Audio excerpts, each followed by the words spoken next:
Hey everyone, and welcome back to another video with Tech with Cody. Today I want to break down why I think the iPad Air M3 might actually be the smarter buy over the more expensive and new iPad Pro M5. Even though the Pro M5 has all the new flashy upgrades and cool specs, I think there are a lot of differences that'll make people want to get this iPad Air M3. So let's get into it and break it down. All right, before we get into the features and the performance, let's talk the price.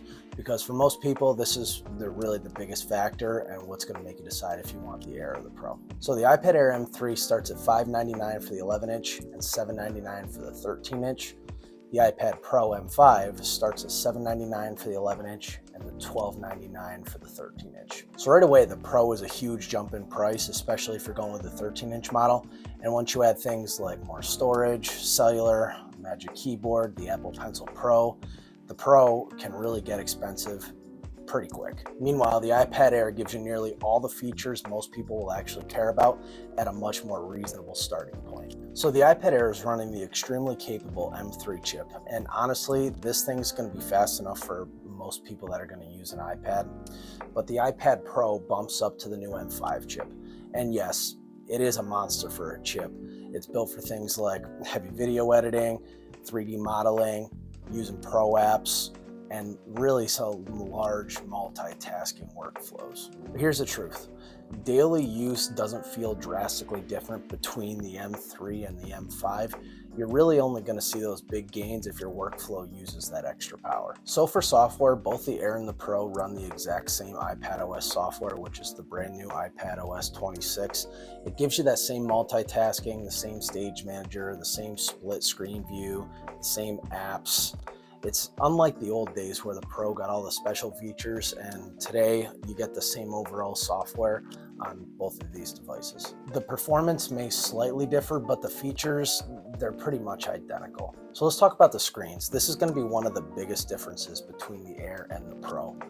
So the iPad Air M3 uses a liquid Retina display, which is super bright, it's crisp, and it's really color accurate. It supports things like the P3 wide color, true tone, and anti-reflective coating. That's just fancy stuff that a lot of people won't really notice.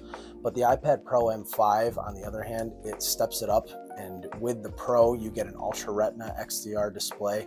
And they use things like tandem OLED technology, and that gives you like some deeper blacks, higher brightness, better HDR, and you really do get an insane contrast with the Pro. Also, if you pay for the 1 terabyte or 2 terabyte storage in the Pro models, they offer nano texture glass, which reduces glare for artists and creators, but you can go the cheap route like I did and get a screen protector, and you can get that nano texture look. But if you really want to spend the money on that, I would say it's definitely worth it, but it really is going to cost you a pretty penny. So this year, Apple finally unified the accessories.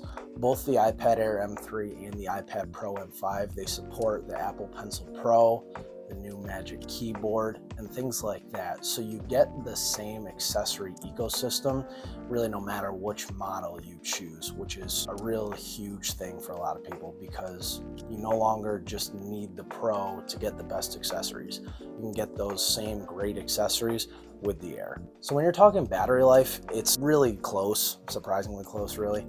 Apple rates them both at around 10 hours of usage, and in the real usage, they perform nearly the same. The Pro's OLED can be more efficient in certain scenarios, but it also pushes out more brightness, so it evens out. There's really not a major winner here when it comes to battery life, unless you're really going to push both of these to its limits. So when you're talking about cameras, this is another area where both models are actually more similar than a lot of people expect. They both have a rear 12 megapixel wide camera, and they both have a 12 megapixel center stage front camera, which is now in landscape mode on both devices, and both of these devices support up to 4K video recording. There is a difference though. The iPad Pro can shoot in ProRes video, which is going to be really useful if you're a professional and you're doing some serious video editing or content creation. But really for everybody else, the 4K video is already more than enough that you're going to need. So here's where some smaller details might help separate the two to make your decision really more efficient. So when you're talking USB-C ports, both of these iPads support USB-C,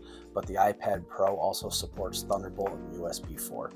Really what that means is you're going to get faster file transfers, better performance with external hard drives, and you get smoother external display workflows. But when you're talking about external displays, both of these support external monitors, and Stage Manager works great on both. but the Thunderbolt on the Pro will just give you a smoother performance with higher resolution monitors. So when you're talking about security with these, the iPad Pro uses Face ID and the iPad Air just uses the Touch ID and the power button. Both are super reliable. It really just is going to come down to your preference. A lot of people do like the Face ID, but the Touch ID works great on the Airs, and it doesn't really make a difference for most people, especially for me. So when you get into audio, the iPad Pro features a 4-speaker system. There's 2 speakers on each side, where the iPad Air just has 2 landscape speakers, which are really good. They're just not as immersive as the Pro would be. So overall, the Pro gives you that more premium extra, but the Air still definitely holds its own.